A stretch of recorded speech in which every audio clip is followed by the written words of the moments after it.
At the family meeting, they called me poor, laughed at my old car, pitied my lifestyle. But what none of them knew was this: I'm their landlord, and by the end of that weekend, their world flipped. Stay with me, because this isn't just about revenge, it's about redefining what real power looks like. My name is Layla Monroe.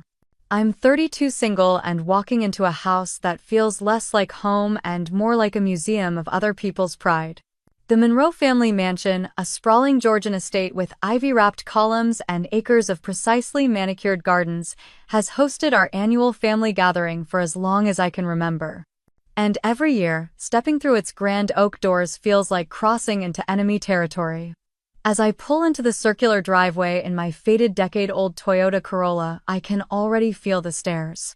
The luxury vehicles lining the entrance shimmer in the afternoon sun: Bradley's Porsche 911, Aunt Renee's silver Tesla Model X, Uncle Philip's Bentley with custom plates. My Corolla hums softly, awkwardly, as if it too understands it doesn't belong here. I park at the far end, away from the polished chrome and sparkling paint jobs, and take a moment to steady my breath. I reach for the rearview mirror and check my appearance: plain navy blazer from a clearance rack, white blouse, hair tied back simply. No designer logos, no statement jewelry.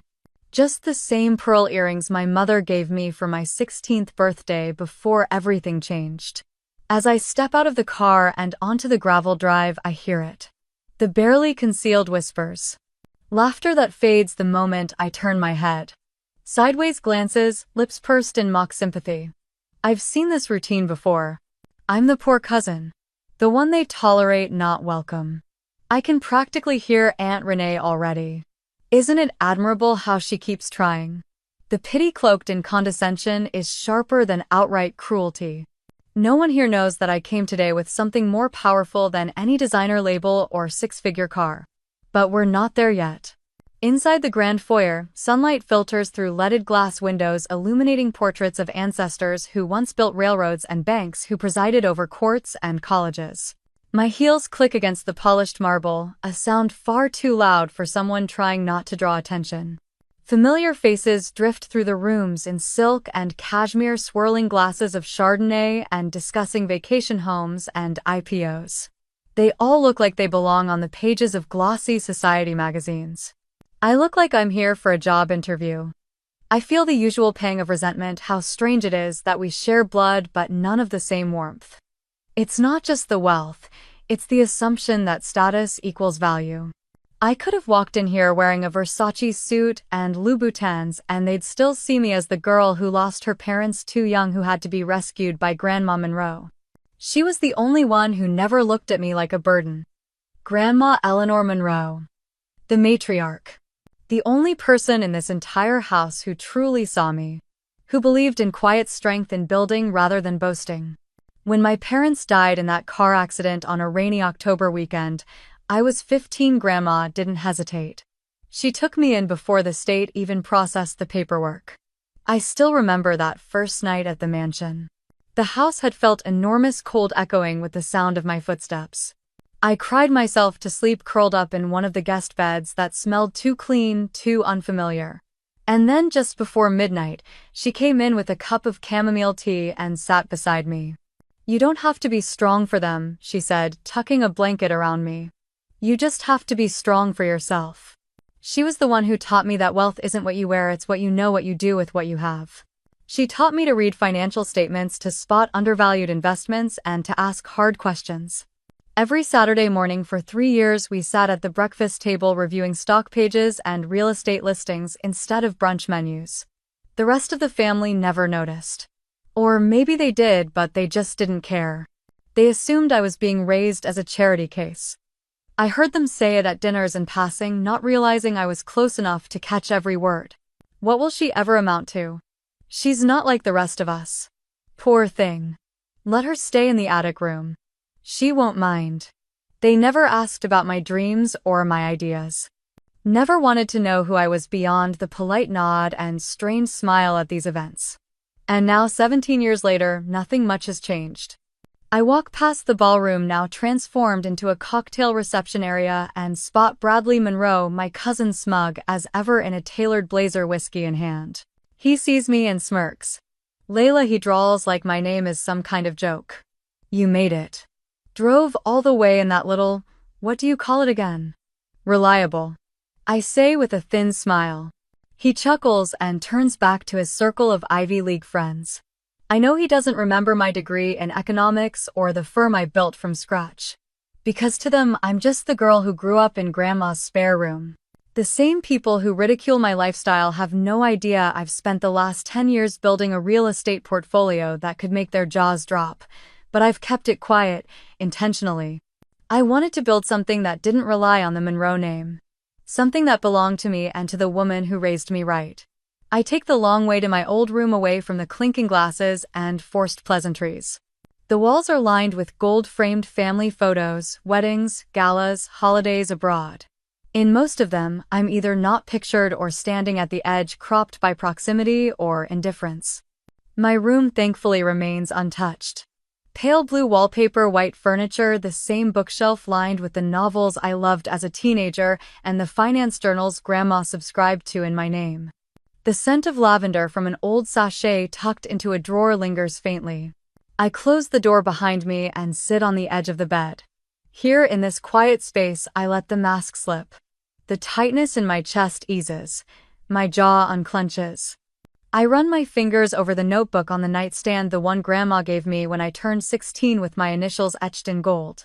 The first entry is still there, written in careful teenage cursive: wealth is a tool, not a costume.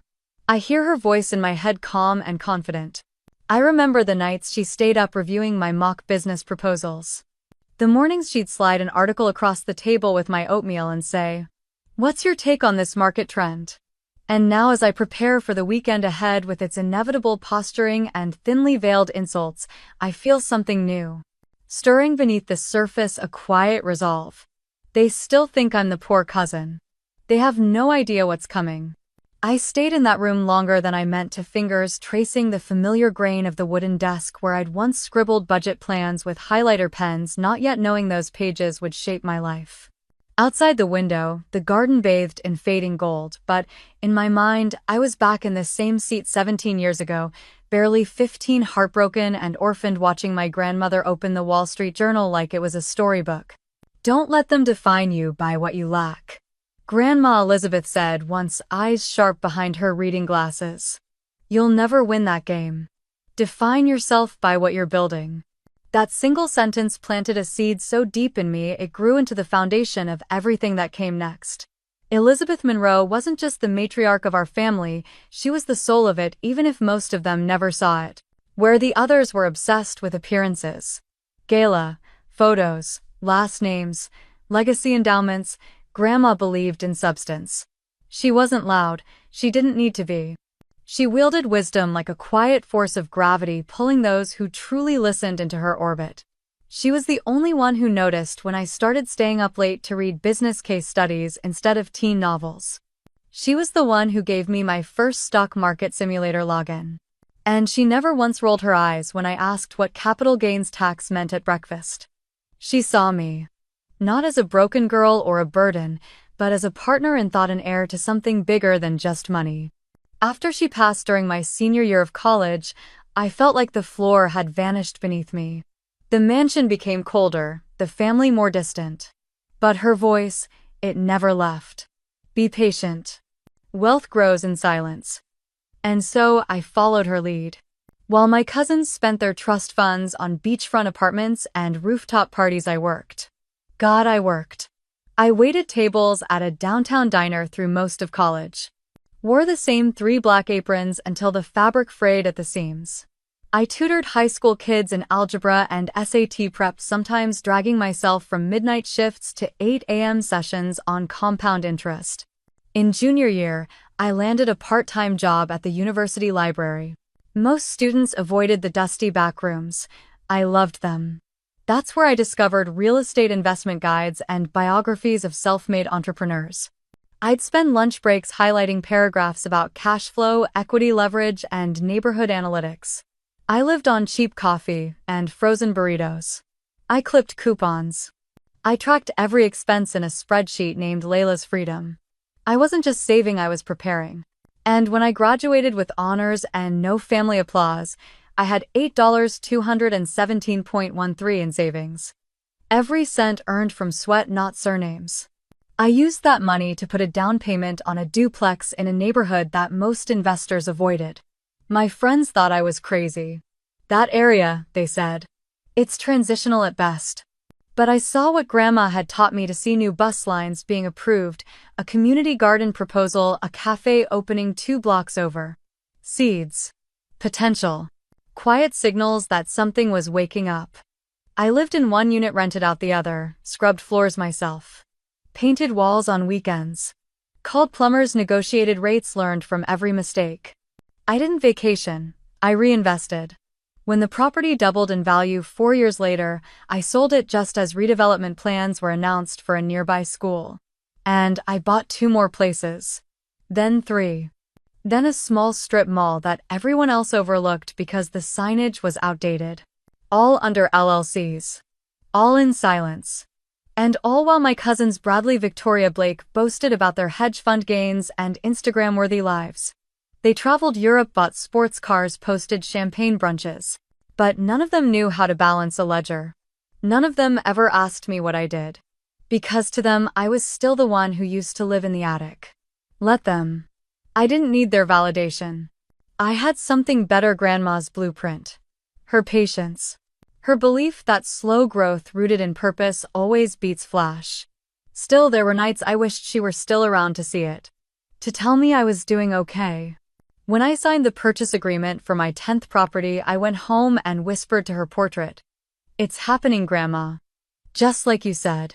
And when I bought the apartment complex, the one where Victoria and Blake now live, my hand trembled as I signed the paperwork. Not out of fear, out of pride. Because that was the moment I stopped being the poor cousin in my own mind. That was the moment I became the woman she had always known I could be. Back in the present, I rose from the desk and walked toward the bookshelf. My eyes landed on one of Grandma's favorites, The Millionaire Next Door. She once said this book should be required reading in our family, but none of them would get past the first chapter. It's not glamorous enough. She was right. For them, wealth is a costume. For me, it's a compass. As I pulled the book down and flipped through its dog-eared pages, a memory surfaced: Grandma sitting across from me at this very desk. I was 17 and furious because a boy at school had called me cheap for reusing the same dress at 2 events. She'd simply leaned in and said, "Let them mock the dress. But one day, you'll be the only girl in the room who actually owns the building." I didn't understand then. I do now. Because tomorrow I'll be sitting across from people who've spent decades judging me for my quiet choices, and they still won't see it coming. They think they know who I am. But they've only ever known my silence. Dinner that evening was exactly as Layla had expected, and somehow worse. They always chose the long table in the formal dining room where chandeliers shimmered overhead and fine china reminded everyone of the family's refined lineage. But beneath all that gloss, the air crackled with something sharper: performance. As she entered, the conversation barely paused. Victoria glanced at Layla's dress, a simple navy wrap, and smiled with polished cruelty. "Oh, you're here," she said, voice like honey over knives. "We weren't sure if the traffic on your side of town would allow you to make it." Layla took her seat without flinching. She was used to this. Being the invisible cousin. The one who didn't fit. The clink of crystal, the perfume of roasted duck and truffle oil, everything felt curated. Expensive, hollow. Across the table, Blake launched into a story about his latest weekend in Aspen. Something about bottle service and a spontaneous helicopter ride. Laughter followed, though Layla noted that not one person asked a meaningful question. They weren't really listening. Just waiting their turn to boast louder. Uncle Charles lifted his wine glass. "To the Monroe legacy, may it remain untouchable." Layla forced a smile and raised hers. It was an old toast recited like prayer. But beneath the surface, something inside her was shifting. That word untouchable felt less like pride now and more like isolation. When dessert arrived, the real show began. Aunt Serena leaned toward Layla with mock sweetness. "Darling, how is?" What was it again? Financial advising for nonprofits. Layla met her gaze evenly. "Still rewarding." We just helped a youth shelter secure housing grants for next year. Bradley snorted into his espresso. You should really think bigger. You've got the Monroe name, might as well do something with it. Layla tilted her head. Interesting. I've always felt the Monroe name should stand for something earned, not inherited. That silenced the table for a beat, then Victoria giggled nervously and changed the subject. Later, as the wine wore off and plates were cleared, Layla found herself alone in the study, the scent of old books and bourbon lingering in the air. She ran her fingers along the leather-bound spine of an accounting volume her grandmother once annotated in pencil. Her heart still stung from the evening's small humiliations, but she'd learned long ago not to let the wounds bleed on the surface. Hey, a voice whispered from the doorway. It was Jessica. Layla turned and, for the first time all evening, her shoulders eased slightly. Jessica wasn't just a cousin, she was the only one who had ever bothered to see her. I thought I'd find you in here, Jessica said, closing the door softly behind her. That was rough. Victoria's claws were extra sharp tonight. Layla shrugged. They just bounce off now. Jessica sat beside her on the window seat, pulling her knees up like they were kids again. Listen, I need to tell you something before the others do. There was a weight in her tone. Layla braced herself. Uncle Charles is planning to propose selling the house, Jessica said. At the next family meeting. Layla froze. The house, she repeated, heart thudding. You mean Grandma's house? Jessica nodded. He's already got a proposal, some luxury developer.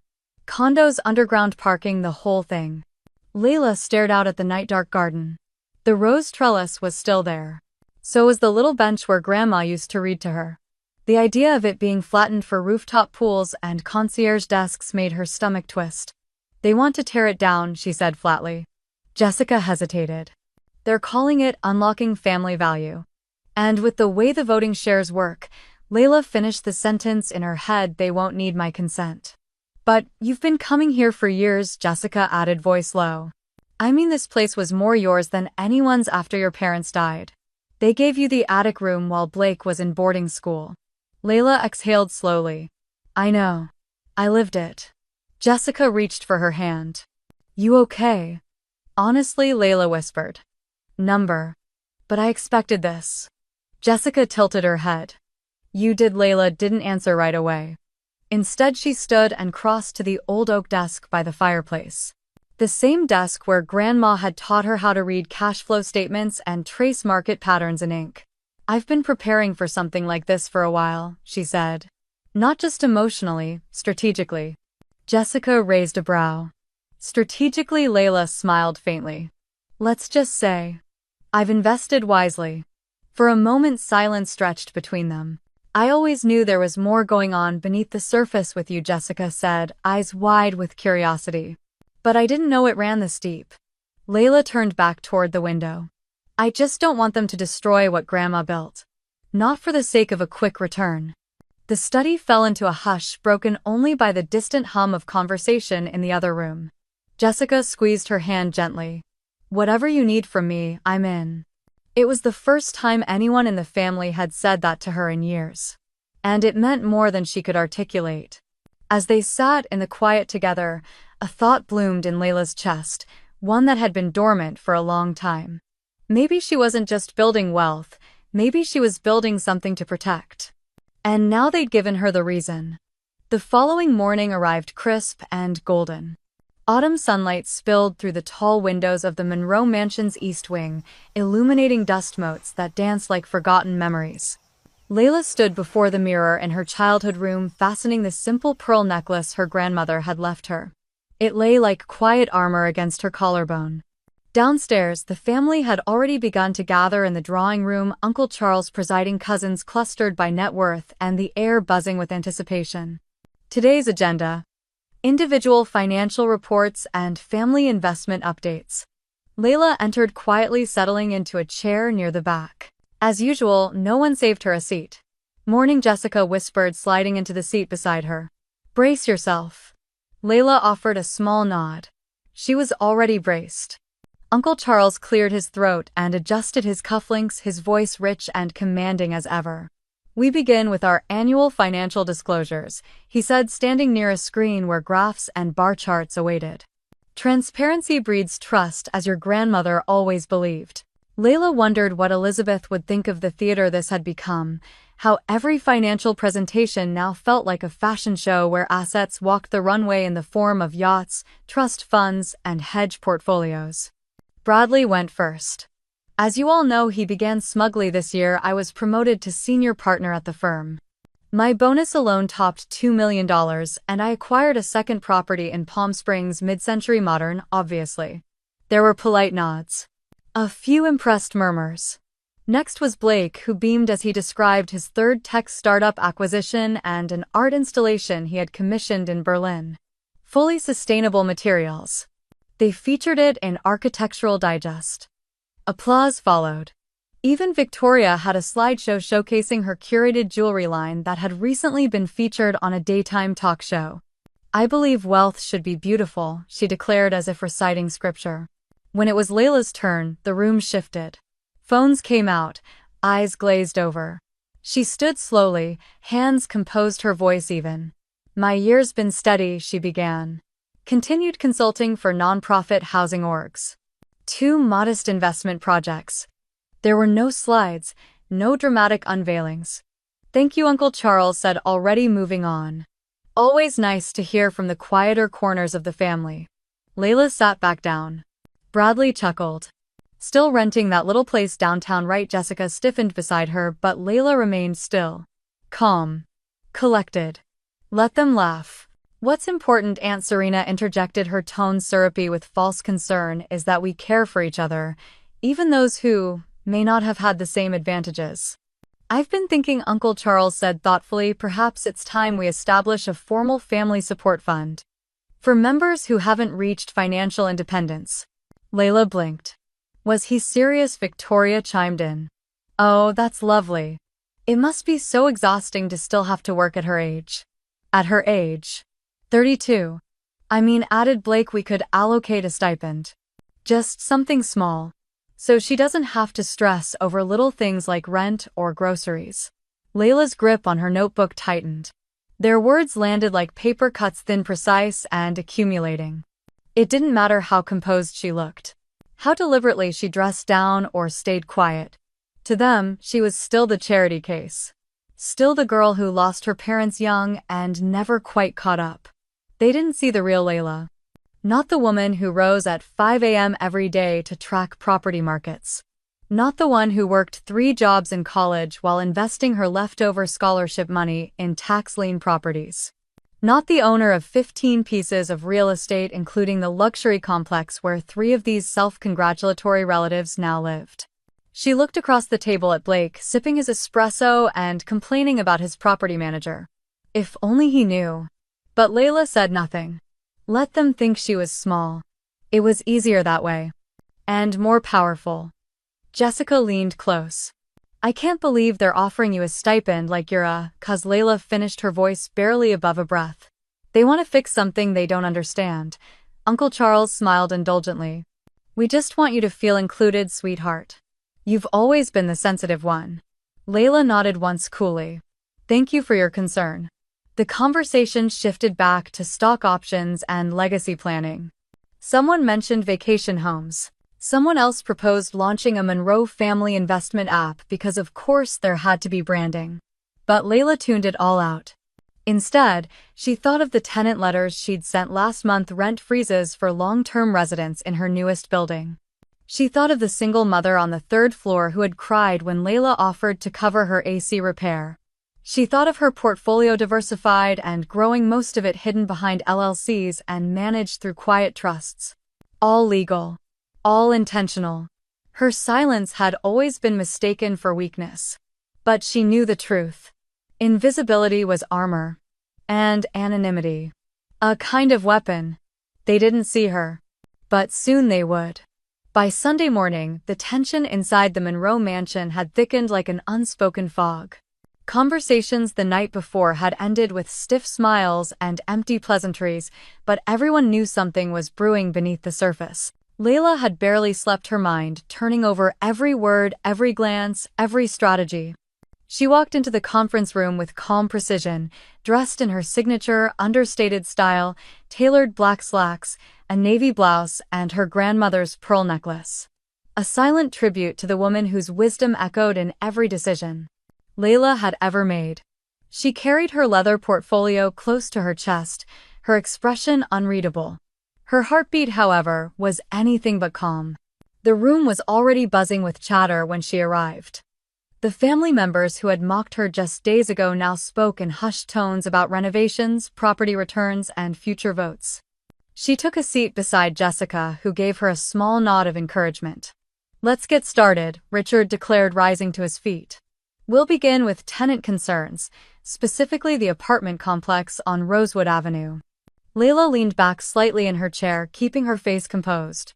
Blake was the first to speak, his voice tinged with irritation.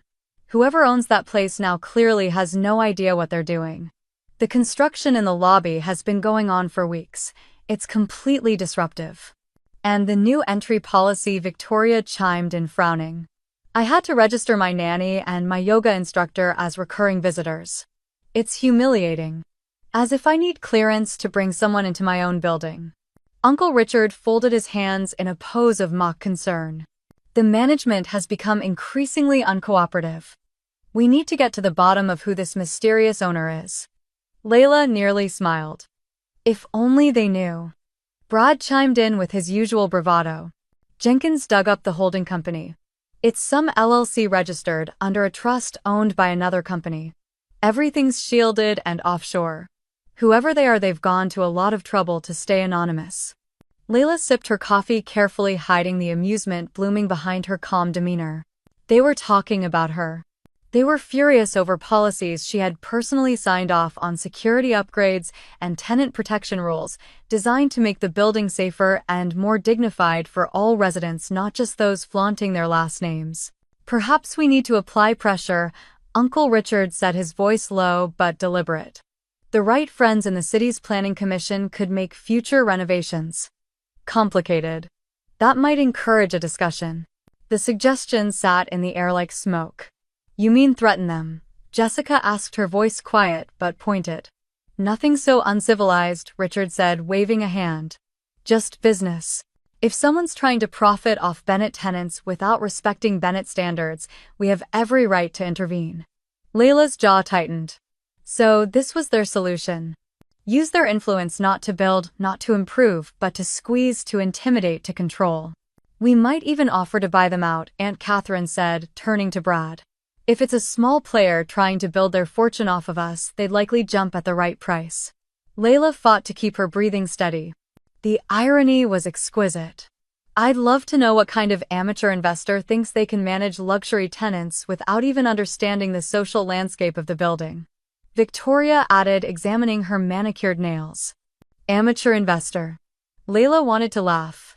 These people who had inherited everything and risked nothing were casually insulting the very person who owned the roof over their heads. She leaned slightly toward Jessica and whispered, "They have no idea, do they?" Jessica gave her a small, stunned smile. "They really don't." "Let's move on to the mansion," Richard said, rising again and drawing everyone's attention to the projected images behind him. "The development proposal from Westbrook is solid. $48 million for the property, with construction scheduled to begin by next quarter. Once we finalize the agreement, everyone receives their disbursements based on their ownership shares." Layla watched as eyes lit up around the room. Numbers. Big numbers. The true Monroe religion. "But what about the history?" she said suddenly. The room stilled. All eyes turned to her. "This isn't just a structure, it's the last real piece of Grandmother Elizabeth's legacy." Richard blinked, visibly irritated. "Sentimentality doesn't drive returns, Layla. And legacy isn't held in brick and mortar. It's in what we do next." Layla said nothing. Yet. Jessica gave her a brief glance, something between a warning and a plea. "You don't have to do this now," her eyes seemed to say. But Layla had already made up her mind. Her silence had bought her time, but it wouldn't protect the legacy forever. They were about to sell off the soul of the family, and they didn't even know that they lived inside her portfolio. She waited until the meeting adjourned. Then she slipped away into the hallway and took out her phone. With precise fingers, she dialed Mr. Blackwell, her longtime attorney.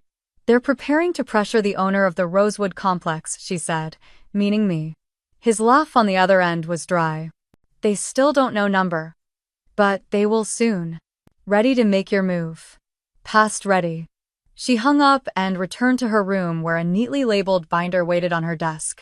Inside was the complete documentation: ownership certificates, transfer deeds, renovation approvals, rent rolls and appraisals, proving that Layla Monroe, the poor cousin, owned 15 properties, including the very building her family resided in. Tomorrow they'd learn the truth. But tonight she let herself sit on the window seat, the soft creak of the wood under her, a comforting sound. She looked out at the garden, now glowing gold in the late sun. She wasn't angry anymore. She was ready. The night air wrapped around the Monroe mansion like a velvet shroud, quiet, expectant, sacred. Layla sat at the antique desk in her childhood room, the same desk where Grandma Elizabeth once taught her to balance a checkbook and read between the lines of a property prospectus. The desk lamp cast a golden circle of light over the documents spread before her: ownership certificates, legal authorizations, and a single form that would set the next stage of her plan in motion. She picked up her phone and dialed Mr. Blackwell. "It's time," she said softly. He didn't ask for clarification. "Understood. We'll initiate the transfer of all holdings into the new entity, Elizabeth's Legacy Trust. Documents are ready. You just need to authorize the release with your signature. Do you want the foundation established simultaneously?" Layla closed her eyes for a beat, letting the name wash over her. Elizabeth's Legacy Trust. It wasn't just a legal entity, it was a reclamation. Of values. Of history. Of meaning. "Yes," she said. "Start everything. The foundation, the trust, the transfer of all property assets. And I want a bid ready to place on the Monroe mansion. If I can't block the sale with my voting power, I'll buy it before they can hand it over to the developers." Mr. Blackwell paused. "You're making your move then?"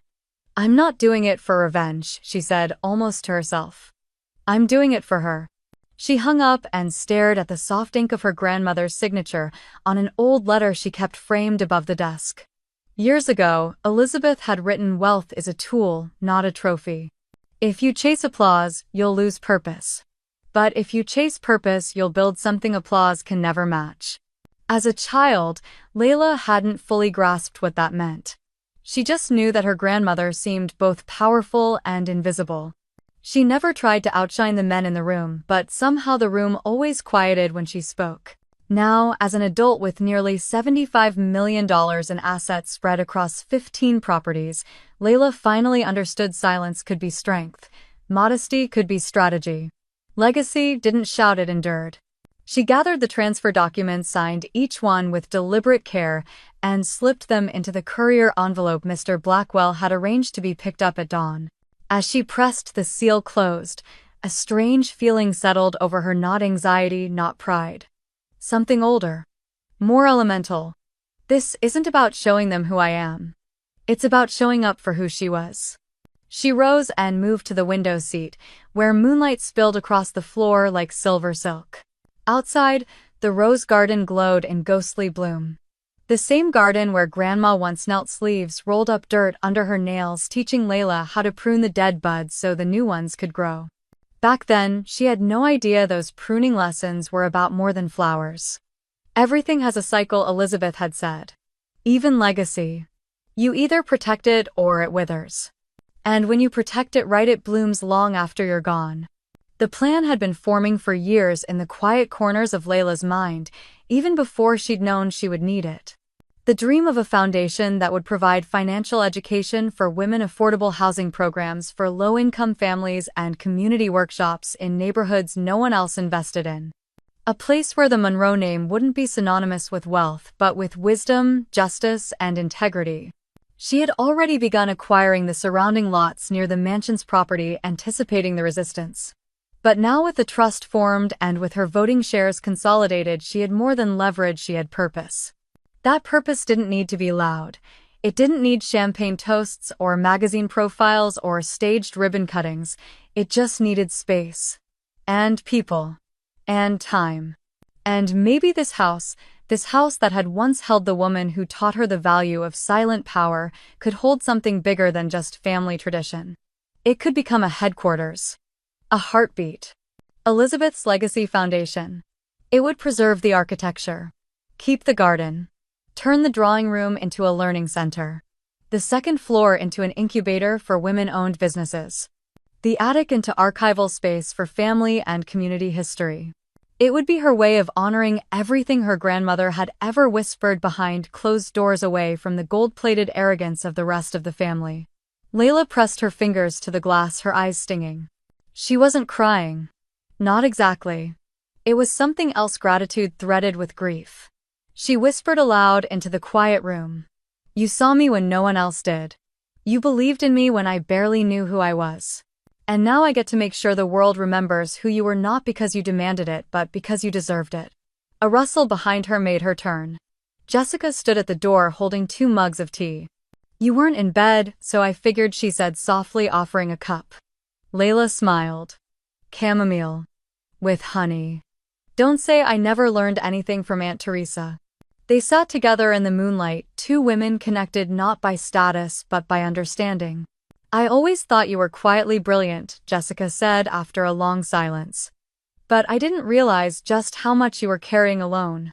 I wasn't alone, Layla said. I had Grandma. And I had a plan. Jessica sipped her tea, watching Layla with new eyes. You're not just blocking their sale, are you? Layla shook her head. I'm buying it, and I'm turning it into a foundation in her name. Jessica's eyes shimmered. That's beautiful. She once told me that wealth wasn't about what you could afford to buy, Layla said. It was about what you could afford to build. For others. For tomorrow. A long silence passed. The garden outside rustled in the breeze like it was applauding in whispers. You know what she'd say if she were here right now, Jessica asked. Layla shook her head. She'd say, well done, darling. Now let's get to work. Layla's heels clicked softly against the polished wood as she stepped into the grand salon at precisely 9:00 a.m. This was the final day of the annual Monroe Family Conference, historically reserved for signing decisions already rigged by those holding power. But this year the ending would be written by someone they'd never seen coming. The long table gleamed under the chandeliers, flanked by family members whose bloodlines ran as deep as their bank accounts. Uncle Gregory, ever the ringmaster, stood at the head in his signature navy blazer and smug certainty. We're gathered today to finalize the sale of the Monroe estate, he announced with flourish. And to review final votes on the proposal. Whispers fluttered around the room like moths drawn to a fire. Layla spotted Brad texting under the table, Victoria reapplying lipstick, and Aunt Melanie eyeing her as if already tallying inheritance numbers. Before Gregory could continue, Layla stood. If I may, she said, calm but firm, I'd like to present a brief update before any documents are signed. Gregory blinked. Layla, we're on a tight schedule. Perhaps we can. It will only take a moment. Her voice was steady. But I think it's time we have a complete picture before making permanent decisions. Something about her tone, the certainty, the lack of apology made even the room's oxygen pause. Gregory gestured stiffly. Proceed. Layla walked to the front, placing a leather portfolio down with deliberate grace. From it, she pulled a single sheet of paper and handed it to the assistant beside the projector. This, she said, is my current financial overview. The screen flickered. Then a spreadsheet appeared, clean, precise, undeniable. It detailed 15 properties across 6 cities, 3 commercial holdings, and a net worth just over $73 million. Silence fell like a thunderclap. Brad choked on his coffee. Victoria's lipstick froze mid-glide. Aunt Melanie actually dropped her pen. Gregory squinted. There must be a mistake. There's no mistake. Layla said, her voice clear and cool as spring water. Well, you've spent the last decade assuming I was scraping by. I've been building quietly, carefully, and independently. And yes, that includes ownership of the apartment complex where several of you reside. She handed another folder to Gregory. He opened it, his face draining of color as he scanned the official deed. That's Horizon Holdings, he asked, voice dry. Owned by Summit Investments, Layla confirmed. Which is a holding structure under Elizabeth's Legacy Trust. The name landed like a gavel strike. Jessica sat upright, pride glowing across her face. The rest of the family stunned into breathless disbelief. Layla took a breath. You've called me the poor cousin. You've dismissed my voice because I don't show my worth through flashy purchases or last names on plaques. But here's the truth, I've honored Grandma Elizabeth's values more faithfully than anyone in this room. She let that sit for a beat. She believed that wealth should serve, not rule. That legacy is built in silence, not selfies. And that power doesn't need an audience, it needs integrity. Brad leaned forward, disbelief painted across his features. You live in a shoebox apartment. You drive a Toyota, she finished for him. By choice. Because I invest in what lasts. Not what sparkles. Gregory's voice cut through the air, brittle and defensive. Layla, this is impressive certainly. But you must understand the vote has already been structured. She interrupted him gently. Which brings me to my final document. She pulled out a crisp legal file and placed it squarely before him. This is the ownership transfer of all my assets into Elizabeth's legacy trust. And as of this morning, that trust now holds 35% of voting rights in Monroe family holdings. The room gasped. Gregory's hand trembled slightly as he opened the folder. I now hold enough to block any major decision, Layla said. Including the sale of this estate. You planned this. Aunt Melanie breathed, eyes narrowing. I protected it, Layla replied. From all of you. She turned to face the family fully, her voice softening but losing none of its force. For years you saw what you wanted to see, a charity case, an underachiever. A woman who hadn't fulfilled her potential. But what you never bothered to see was me. The woman who learned in silence. Who built without applause. Who carried Grandma's vision forward while the rest of you traded it in for prestige and property lines. Jessica's eyes welled, she whispered. They see you now. Layla looked around the room, truly looked, not with defensiveness, not with a need to prove, but with calm command. To be clear, she said, I have no interest in revenge, but I have every interest in stewardship. The Monroe Mansion will not be sold. It will become the headquarters for the Elizabeth Legacy Foundation, offering financial literacy, affordable housing programs, and entrepreneurial support to women and families like the ones Grandma always believed in. Gregory cleared his throat, clearly flailing for footing. This isn't how things are done, Layla. Exactly, she said quietly. That's why it needed to change. She stepped back from the projector, folded her portfolio, and returned to her seat. No mic drop, no victory smirk. Just stillness, the kind that comes from knowing you've finally taken back your story. The room remained silent. Then Jessica clapped. Once, twice. A few more followed, tentative, almost reverent. And in that moment, surrounded by the very people who'd spent years overlooking her, Layla wasn't looking for their approval anymore.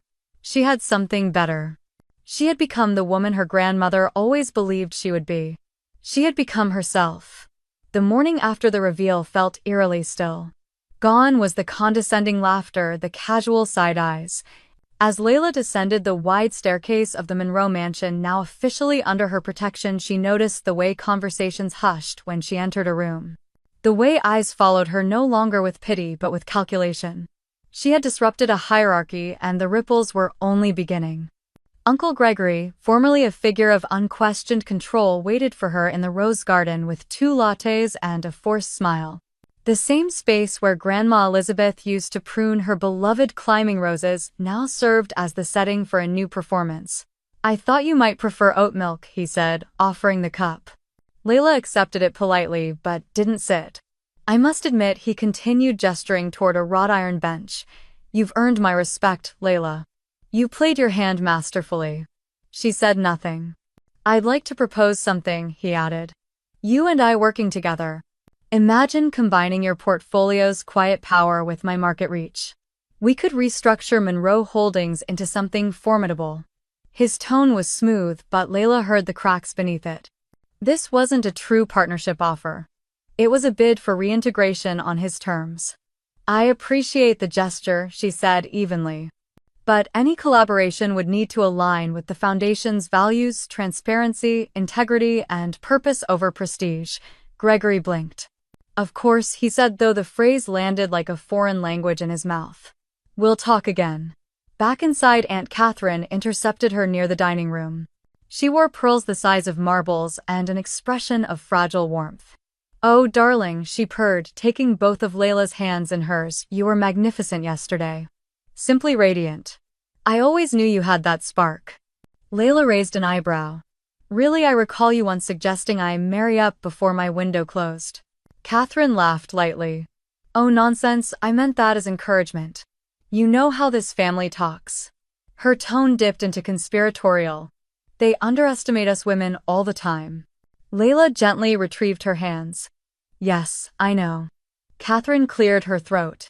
Anyway, I wanted to invite you to the country club's spring brunch. Just us ladies. You'd make quite the impression now, especially with that trust you've established. Layla smiled, but it didn't reach her eyes. I'll think about it. By mid-afternoon, Brad appeared. Sheepish wasn't a look he wore well, but he tried. Hey, 'cause he began casually leaning against the veranda column. So, that was a wild curveball, huh? Something like that. I've been thinking, he continued. My team is looking to expand into mixed-use developments.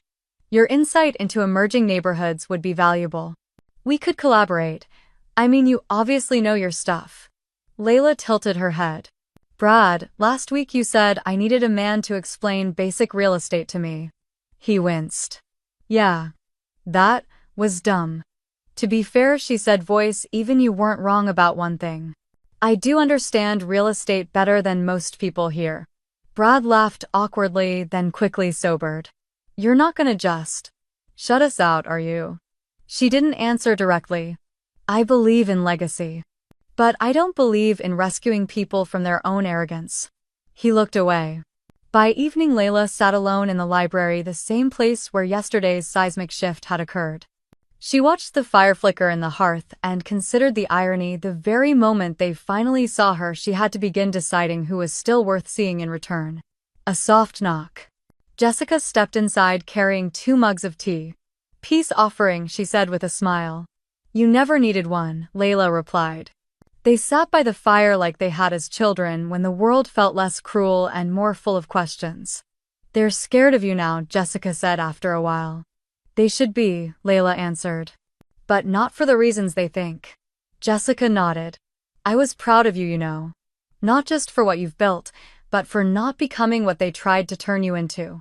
Layla looked into the fire. It would have been easy. Bitterness is always right there waiting. Instead, you built something. I did. Her voice softened. But now comes the harder part. Jessica frowned. What do you mean? Now I have to decide what to carry forward and what to leave behind. Just because someone shares your blood doesn't mean they deserve your trust. Jessica nodded. Amen to that. There was a long, peaceful silence. Layla finally asked, did Grandma ever tell you why she chose to teach me? Jessica smiled. She said you asked the best questions, the kind that come from someone who listens more than they speak. Layla chuckled softly. She told me wealth was a quiet language. I think I finally understand what she meant. Jessica raised her mug. To quiet languages. And loud transformations. They clinked their cups together, the sound small but sincere. That night, Layla wrote in her old investment journal, the same one Grandma had given her at 17. Her handwriting was steadier now, her lines clearer. They see me now. But that's not the victory. The victory is still being myself after they looked. Outside, the garden glowed under the moonlight. The mansion's walls held new power now, not from its marble or brick, but from the woman who had reclaimed its soul. Layla closed her journal, turned off the light, and let the quiet guide her into sleep. Not as the poor cousin, not even as the new matriarch, but as the woman who had never needed a throne to know her worth. The sun broke gently over the Monroe estate, casting warm light across the newly polished brass plaque affixed to the front gate, the Elizabeth Foundation. In honor of quiet strength and those who sow in silence. Layla stood just behind the rose trellis, a clipboard in hand, watching volunteers hang soft white banners along the porch railings. Where once marble lions stood guard over a private dynasty, now rows of folding chairs faced a small stage, adorned with simple lavender and cream flowers. It had been 8 months since the vote. Since the unveiling. Since Layla reclaimed not just the mansion but the meaning of the Monroe name, and today was the opening ceremony. The estate had not been gutted as the developers once planned. It had been gently, intentionally transformed. The ballroom now housed a community co-working space for women-led startups. The West Wing had been turned into classrooms offering free workshops on financial literacy, real estate investing, and small business operations. Upstairs, a converted reading room served as a mentorship lounge where high school girls from underserved neighborhoods met with local entrepreneurs. And outside in the place Grandma Elizabeth loved most, the rose garden had returned to full bloom. Dozens of rose varieties, some of them grown from cuttings Layla had secretly preserved years earlier, now flourished in geometric beds, each named after a principle Elizabeth had once taught her patience. Clarity. Dignity. Resilience. Layla gently brushed a petal with her fingertips, inhaling the familiar scent. "You'd be proud," she whispered. Across the garden, guests had begun to arrive. Some were familiar old family friends, community partners, tenants from Layla's properties. Others were strangers, young women eager to join the first wave of foundation programs, and among them, like ghosts walking through their own reckoning, were the Monroe family. Gregory wore a forced smile. Catherine clutched a designer bag like armor. Brad fidgeted near the refreshment table, clearly unsure of how to behave when he wasn't the loudest voice in the room. Jessica walked up beside Layla, offering her a coffee. "They came. They're curious," Layla said. "And maybe, just maybe, a few of them are beginning to understand." Jessica glanced at the plaque. "Even if they don't, this place speaks for itself." Layla nodded. "It doesn't need to be loud. It just needs to stand." Soon the ceremony began. A local city councilwoman gave a heartfelt speech. A single mother who'd been part of the foundation's pilot program shared how a grant had helped her open her own nail salon. And then came the final speaker. Layla stepped up to the wooden podium. She didn't bring notes. "Thank you for being here," she began, voice steady. "When I was a teenager, this house held more silence than comfort. After my parents passed, it was my grandmother Elizabeth who took me in, not just physically but emotionally. She didn't save me with money, she saved me with belief." She paused, letting that truth settle. "She taught me that wealth is not measured in what you show but in what you grow. She taught me that silence isn't weakness. That humility isn't smallness. And that purpose matters more than pride." A breeze stirred the roses. Several guests tilted their heads to listen closer. Even Gregory had stopped checking his watch. "I built what I could with what I had," Layla continued. "And when I finally had more, I didn't want to build walls, I wanted to build doors. Today this foundation exists not because I wanted to prove anything but because I wanted to protect something. A legacy of dignity. Of service. Of quiet strength." She stepped back and the garden erupted in applause, not thundering, not performative, but warm. Real. Afterward, as guests mingled and music played softly in the background, Layla walked slowly through the rose beds. A young girl no more than 12 approached her with wide, curious eyes. "Are you the one who made all this happen?" Layla knelt slightly so they were eye level. "I helped. But a lot of people worked hard to make it real." The girl looked around. "It's really pretty. It feels like it's for everyone." Layla smiled. "That's because it is." Jessica watched from a distance, her expression glowing with quiet pride. Nearby, Catherine and Gregory exchanged whispers. Brad hovered near a display on real estate mentorship, pretending to read, and yet, despite everything, Layla felt no anger. Just clarity. She had already chosen who she would walk forward with, and who she would wave to kindly as they remained behind. Later that evening, after the last guest had gone and the cleanup crew was sweeping away programs and cups, Layla stepped out onto the porch. Her car, still the same old Toyota, waited at the curb. The same apartment awaited her downtown. She could have moved anywhere, bought anything. But she didn't need to. Her life wasn't missing anything. She had her work, her community, her purpose. And most importantly, she had her freedom. Freedom to live simply without explanation. Freedom to succeed without showmanship. Freedom to walk into a room and not need to prove a damn thing. She slid into the driver's seat, started the engine, and let her fingers rest on the steering wheel a moment before pulling away from the gates of the mansion-turned foundation. As she turned onto the main road, she glanced once more into the rearview mirror, not to look back with longing but to honor where it all began. Elizabeth's garden still glowed in the evening light. And Layla was going home. The afternoon light filtered gently through the rose-lace trellis, painting the stone path in shades of gold and pink. The garden was quiet now. The event was over. The guests had gone home.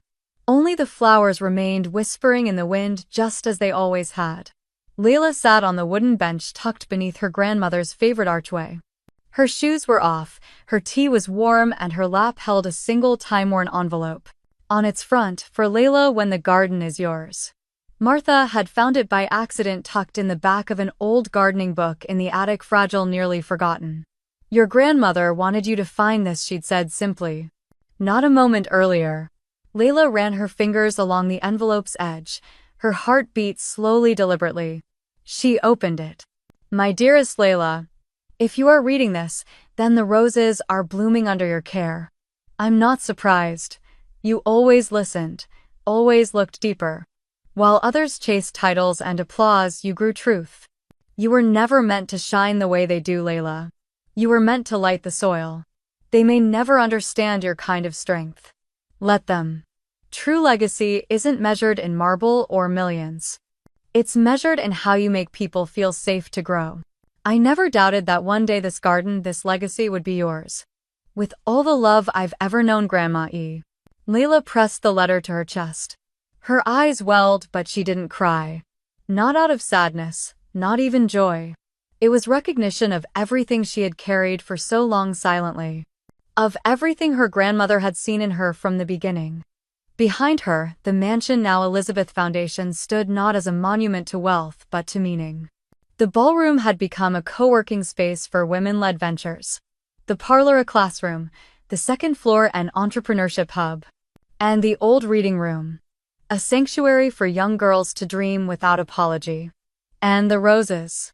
Oh, the roses bloomed as if they knew they had a second life to protect. Family had returned that day too. Gregory stiff in a suit 2 decades behind the times. Catherine still posing with practiced grace. Brad shifting from foot to foot trying to look like he belonged.